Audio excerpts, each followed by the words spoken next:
Hello students, जैसे कि पिछले लेक्चर में हमने किया कि इंटीजर्स क्या हैं एंड इंटीजर्स की प्रॉपर्टीज़ की हमने, जैसे property of addition of integers, subtraction की प्रॉपर्टी एंड मल्टीप्लिकेशन की। तो नेक्स्ट आज हम मल्टीप्लिकेशन की लास्ट प्रॉपर्टी है property of zero. Property of zero में क्या होगा? प्रॉपर्टी ऑफ ज़ीरो मीन्स अगर हम किसी इंटीजर को, फॉर एग्जांपल a है, ज़ीरो से मल्टीप्लाई करते हैं तो उसका रिजल्ट क्या आएगा? ज़ीरो आएगा। जैसे कि -4 को हम ज़ीरो से मल्टीप्लाई करेंगे तो क्या आएगा? इसका रिजल्ट ज़ीरो आएगा। अगर हम ज़ीरो को हम आगे रखें और इसको मान लो 5 से मल्टीप्लाई करते हैं तो इस केस में भी क्या आएगा? इसका रिजल्ट ज़ीरो आएगा। ये है प्रॉपर्टी ऑफ ज़ीरो। नेक्स्ट है हमारे पास property of division of integers. Division में जैसे कि हमने एडिशन में और मल्टीप्लिकेशन में, सब्ट्रैक्शन में की थी closure property, commutative property and associative property, कि अगर सबसे पहले था जैसे क्लोजर प्रॉपर्टी, दो इंटीजर्स को ऐड करके भी एक इंटीजर आएगा, बट दो इंटीजर्स को डिवाइड करने पे एक इंटीजर आएगा या नहीं, ये चेक करने के लिए हम एक एग्जांपल लेते हैं। जैसे मान लो 6 है, 6 डिवाइड 3, हमने एक इंटीजर लिया, इसको हमने एक इंटीजर से डिवाइड किया तो क्या आएगा? इसका रिजल्ट एक इंटीजर आ गया हमारे पास। बट क्या ये देखें कि हर बार इसका रिजल्ट इंटीजर आएगा? एक इंटीजर को इंटीजर से डिवाइड करने पे हर बार इसका रिजल्ट इंटीजर आए, ये कोई ज़रूरी नहीं। जैसे हमारे पास 3 को हम 2 से डिवाइड करें तो इस केस में इसका रिजल्ट इंटीजर नहीं आएगा, ये नॉट इंटीजर, इस केस में इंटीजर नहीं आएगा। तो इट मीन्स जो डिवीजन की प्रॉपर्टी है वो क्या है? क्लोजर प्रॉपर्टी के लिए एप्लीकेबल नहीं है। एक इंटीजर को इंटीजर से डिवाइड करने पे हर बार इंटीजर नहीं आता। नेक्स्ट हमारे पास है, जैसे हम करते थे कम्यूटेटिव प्रॉपर्टी, जैसे a डिवाइड b, 2 इंटीजर है हमारे पास और हम b को a से डिवाइड करें, दोनों केस में इसका रिजल्ट सेम नहीं आएगा। जैसे 3 डिवाइड 2 एंड 2 डिवाइड 3, दोनों केस में इसका रिजल्ट इक्वल नहीं आएगा। मीन्स ये कम्यूटेटिव भी नहीं है, जो डिवीजन ऑफ इंटीजर्स है ये कम्यूटेटिव भी नहीं है। नेक्स्ट है हमारे पास, जैसे करते थे एसोसिएटिव प्रॉपर्टी, 3 इंटीजर्स लिए a, b एंड c, अगर इन दोनों को पहले डिवाइड किया, इसको बाद में किया, अब यहाँ पे इन दोनों को पहले डिवाइड किया और इसको हमने बाद में किया, इस केस में भी इसका रिजल्ट सेम नहीं आएगा। इसका भी आप कोई भी एग्जांपल लेके सॉल्व कर सकते हो। मतलब क्या है, जो डिवीजन है ना ही तो ये क्लोजर प्रॉपर्टी के लिए एप्लीकेबल है, ना ही ये कम्यूटेटिव है और ना ही ये एसोसिएटिव है। नेक्स्ट हम करते हैं कि जैसे हमारे पास कोई इंटीजर है a, उसको हम उसी से डिवाइड करते हैं तो क्या आता है हमारे पास? एक इंटीजर 1 आता है। हर बार क्या आएगा? इसका रिजल्ट 1 आएगा। जैसे हम एग्जांपल लें, -4 को -4 से डिवाइड करें तो इसका रिजल्ट क्या आएगा? हमारे पास 1 आएगा। मीन्स एक इंटीजर को उसी से डिवाइड करने पर रिजल्ट क्या आता है? 1 आता है। नेक्स्ट, अगर हम किसी इंटीजर को 1 से डिवाइड करें तो वो इंटीजर सेम ही रहेगा, उसकी वैल्यू चेंज नहीं होगी, a ही आएगा। जैसे मान लो 5 को 1 से डिवाइड किया या -5 को किया तो -5 आएगा, 5 को 1 से डिवाइड किया तो क्या आएगा? 5 आएगा। 1 से डिवाइड करने पर वो नंबर सेम रहता है। नेक्स्ट, अगर हम देखें कि 0 को किसी इंटीजर से डिवाइड करने पर, 0 को किसी इंटीजर से डिवाइड करने पर आंसर हमेशा 0 आएगा। बट यहाँ पे नीचे जो डिनोमिनेटर है, यहाँ पे 0 के बिना कोई भी और इंटीजर हो सकता है, बाकी सभी केसेस में क्या आएगा? 0 आएगा। बट अगर 0/0 आ गया तो नॉट डिफाइन होएगी वो फॉर्म।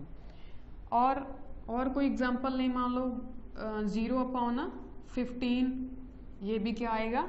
0 आएगा। -15 होगा तब भी 0 आएगा। तो मीन्स क्या हुआ कि 0 को किसी इंटीजर से डिवाइड करने पर रिजल्ट क्या आता है? 0 आता है। नेक्स्ट, अगर हम इसका उल्टा करना चाहें कि किसी इंटीजर को, मान लो a कोई इंटीजर है जीरो के बिना कोई भी इंटीजर है, जीरो से डिवाइड करना चाहें तो ये क्या है, नॉट डिफाइन होता है या इन्फिनिटी कहते हैं इसको। ये फॉर्म मीनिंगलेस है, नॉट डिफाइन, ये डिफाइन नहीं है। नेक्स्ट अगर हम और कोई एग्जांपल लेना चाहें, एक क्वेश्चन लेकर सॉल्व करते हैं, जैसे 15/3, एक क्वेश्चन है हमारे पास 16/4 -12/3 एंड माइनस के 16/8। अगर हमने ये बताना हो कि इसमें किसका क्वोशिएंट बड़ा होगा, ग्रेटर होगा, इसके लिए हम सबसे पहले इसको सॉल्व करेंगे। इसको कैंसिल करके इसका आएगा 5 और इसको कैंसिल करके इसका आएगा हमारे पास 4। जब इसको सॉल्व करेंगे तो इसका क्या आएगा, -4 एंड इसको जब हम सॉल्व करेंगे तो इसका रिजल्ट हमारे पास आएगा -2।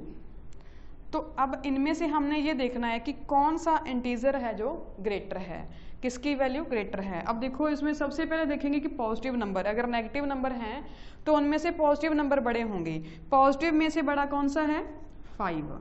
तो ऐसे क्वेश्चन आपको आएंगे सॉल्व करने के लिए कि अगर आपको ये क्वेश्चन दे दिया और उसमें से बताना है कि किसका क्वोशिएंट ग्रेटर होगा। अब इसमें क्या है कि 5 है जो इसका क्वोशिएंट ग्रेटर होएगा, ये आपका आंसर रहेगा।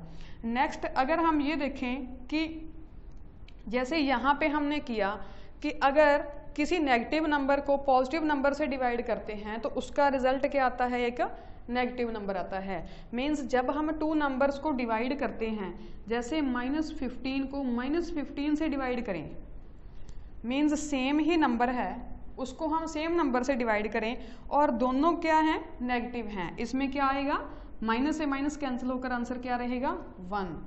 या फिर 2 डिफरेंट नंबर लें, जैसे कि -12 को 3 से करें, दोनों में एक नंबर अगर नेगेटिव है तो रिजल्ट जो आएगा इसका, इसको कैंसिल करके क्या आएगा, 4 माइनस का 4 आएगा, साइन उसमें क्या आएगा, माइनस का। बट अगर दोनों में से एक माइनस था तो नेगेटिव नंबर आया, बट अगर दोनों ही नेगेटिव हों तो उस केस में मान लो माइनस के 16/4 और माइनस का ही 4 है, दोनों नेगेटिव नंबर्स को डिवाइड करने पर जो रिजल्ट आता है इसको कैंसिल करके 4 आएगा और नेगेटिव माइनस जो है माइनस से कैंसिल हो जाएगा। इट मीन्स जो आंसर आएगा हमारे पास वो पॉजिटिव नंबर आएगा। तो अब तक हमने किया, सबसे पहले किया था जैसे पिछले लेक्चर में, उसके बाद उसमें हमने किया था इसकी इंटीजर्स की कुछ properties, addition, subtraction and multiplication की। तो आज हमने किया प्रॉपर्टी ऑफ ज़ीरो। ज़ीरो की प्रॉपर्टी क्या है, किसी इंटीजर को अगर 0 से डिवाइड करते हैं तो उसका रिजल्ट भी 0 आता है। और आगे हमने किया डिवीज़न, 2 इंटीजर्स को अगर हम डिवाइड करते हैं तो उसका रिजल्ट एक इंटीजर आए, ये कोई ज़रूरी नहीं, किसी केस में इंटीजर भी आ सकता है बट हर बार इंटीजर नहीं आएगा।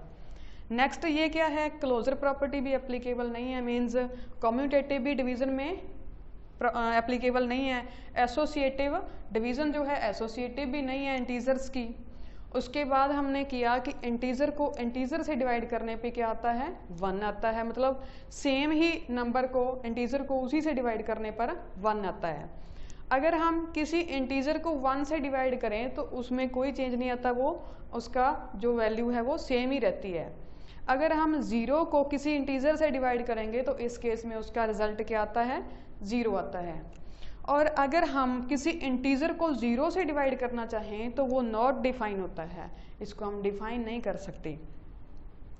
उसके बाद हमने एक एग्जांपल लिया कि इसमें क्वोशिएंट किसका बड़ा है, उसको सॉल्व करके पॉजिटिव नंबर है तो हमने पॉजिटिव नंबर बता दिया।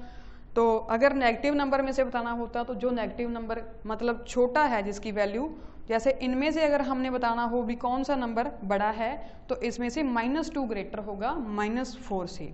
तो उसके बाद हमने किया कि नेगेटिव नंबर को नेगेटिव नंबर से डिवाइड करने पे रिजल्ट पॉजिटिव आता है, और दोनों 2 नंबर्स को जब हम डिवाइड कर रहे हैं तो उसमें अगर एक नंबर नेगेटिव एक पॉजिटिव है तो उसका रिजल्ट एक नेगेटिव नंबर आता है।